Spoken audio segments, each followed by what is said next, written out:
नमस्कार दोस्तों, स्वागत है आपका अपने चैनल अन्नू लड़ाकू पर। भगवती सरस्वती की आराधना प्रत्येक व्यक्ति को अपने जीवन में बुद्धि और विद्या के लिए करनी चाहिए। विद्यार्थी जीवन में तो भगवती सरस्वती की साधना अवश्य ही करनी चाहिए। अगर किसी भी प्रकार का व्यवधान शिक्षा संबंधी विषय में आपको हो रहा है तो भगवती सरस्वती की पूजा आराधना आपको जरूर करनी चाहिए।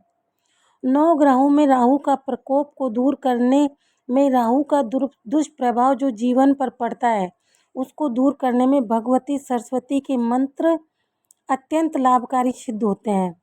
बहुत तीव्रता के साथ यह जीवन में प्रभाव देते हैं। तो किसी के भी जीवन में राहु का दुष्प्रभाव पड़ रहा हो उसे उस समय में आपको भगवती सरस्वती की शरणागति लेनी चाहिए।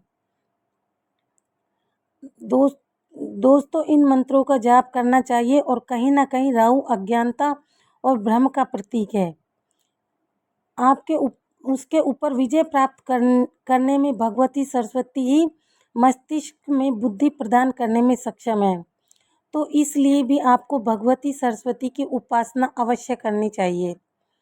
कार्य सिद्धि कोई भी हो, भगवती सरस्वती की उपासना सभी कार्यों में करनी चाहिए। आज जो विधान आप सभी के सक्षम रखा जा रहा है इससे कोई भी स्त्री पुरुष की किसी भी अवस्था में किसी भी काल में भगवती सरस्वती का जाप कर सकता है। विद्यार्थी जीवन में तो प्रत्येक विद्यार्थी को 1 माला 5 माला या अपनी श्रद्धा अनुसार जाप करना ही चाहिए। देखिए आज के समय में हर विद्यार्थी संस्कारवान नहीं हो रहा है। ऐसी अवस्था में हर बच्चे के माता पिता चाहते हैं कि उनका बच्चा सनातन धर्म के मार्ग पर चले और उनको विद्या बुद्धि के अच्छे संस्कार की प्राप्ति हो, उनके ज्ञान में वृद्धि हो और शिक्षा के क्षेत्र में अधिक ज्ञान मिले। इसके लिए उनको भगवती सरस्वती का पंचाक्षरी मंत्र अपने बच्चों को सिखाना चाहिए। इस मंत्र का जप करने के लिए किसी भी विधि विधान की ज़्यादा आवश्यकता नहीं है। इसका कोई बड़ा विधान नहीं है जो सभी के लिए दिया जा रहा है ताकि कोई भी इसे कर सके। बहुत बड़ी प्रक्रियाओं को देखकर लोग इसका जाप करने से मना करते हैं। अरे इतना कौन करेगा। इसलिए बिल्कुल सामान्य विधि है, इसमें कोई नियम पालन करने की आवश्यकता नहीं है। सिर्फ और सिर्फ आपको एक स्फटिक की माला की आवश्यकता पड़ेगी। स्फटिक की माला सही होनी चाहिए। स्फटिक की माला को पीले रंग के गोमुख में स्थापित करें। ऐसे तो आप इस विधि को किसी भी महीने की पंचमी तिथि या पूर्णिमा तिथि से आरंभ कर सकते हैं। आप अपने बच्चों की जगह आप खुद भी कर सकते हैं या फिर इस साधना का आरंभ बसंत पंचमी में करना चाहिए। इस साधना की एक विशेष बात और है कि इस मंत्र को जप करने के पश्चात हवन करने की बिल्कुल भी आवश्यकता नहीं होती। आप चाहे तो कर सकते हैं लेकिन आप हवन करने के लिए बाध्य नहीं हैं। तो इस मंत्र का जाप जो सरस्वती जी का पंचाक्षरी मंत्र है जो स्क्रीन पर दिखाई दे रहा है, प्रत्येक विद्यार्थी को प्रतिदिन 1 माला या 5 माला अवश्य करनी चाहिए। इसकी 1 माला या 5 माला जप करके भगवती सरस्वती के बाएं हाथ में समर्पित कर देनी चाहिए। इसको नित्य क्रम में अपने शामिल कर लेना चाहिए। अगर राहु का दुष्प्रभाव हो, जिनकी जन्म कुंडली में राहु गोचर में चल रहा हो या वर्तमान अंतरदशा या महादशा राहु की चल रही हो, जिसके कारण बहुत अधिक बुद्धि खराब रहती हो, बहुत शरीर में कष्ट रहता हो, उन्हें शाम के समय इस पंचाक्षरी मंत्र का जाप करना चाहिए। ऐसे बच्चों का इसका जप कम से कम 5 माला करनी चाहिए और अधिक से अधिक 11 माला कर लेंगे तो अधिक उत्तम है। अगर इतना भी ना कर सके तो 1 माला तो नित्य प्रति जरूर ही कीजिए। बालक हो या बालिका, प्रत्येक को इस माला का जप अच्छे से कर सकते हैं।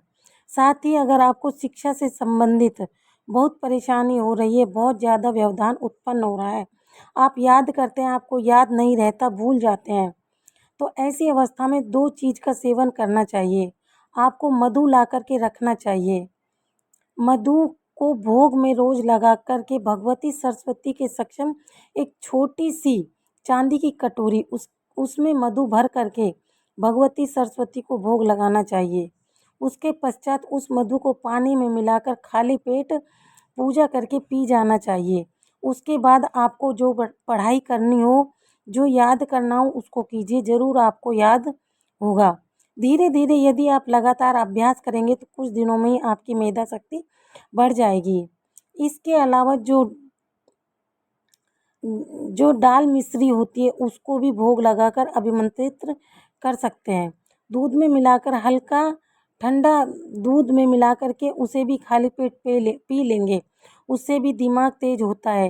रात के समय में अगर करते हैं, राहु संबंधी अगर समस्या है या बहुत ज़्यादा पढ़ाई में दिक्कत हो रही है तो अभिमंत्रित करके दाल मिश्री को रख लीजिए और रात को सोने के समय में दूध में मिला करके पी लीजिए।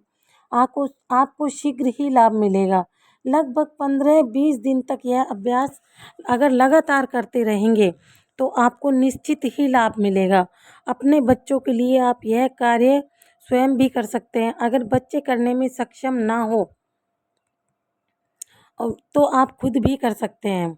अगर बच्चे बड़े हो चुके हैं, 12-13 साल के हो चुके हैं तो उनको अभ्यास कराना शुरू कर दीजिए। बचपन से अगर यह अभ्यास आप उनके साथ रखेंगे तो उनको आगे चल कर के कठिनाई कम होगी और बच्चे खुद करेंगे तो यह मंत्र ज़्यादा प्रभाव भी देगा। तो इस विधान को आप अपने बच्चों के जीवन में सदैव के लिए उतार दीजिए। भगवती सरस्वती के उनके ऊपर कृपा होगी तो आगे चलकर उनकी बुद्धि मेधा में कभी भी कमी नहीं आएगी और सही प्रकार से वह अपने जीवन के लक्ष्य को प्राप्त कर सकेंगे। जय माँ भगवती सरस्वती।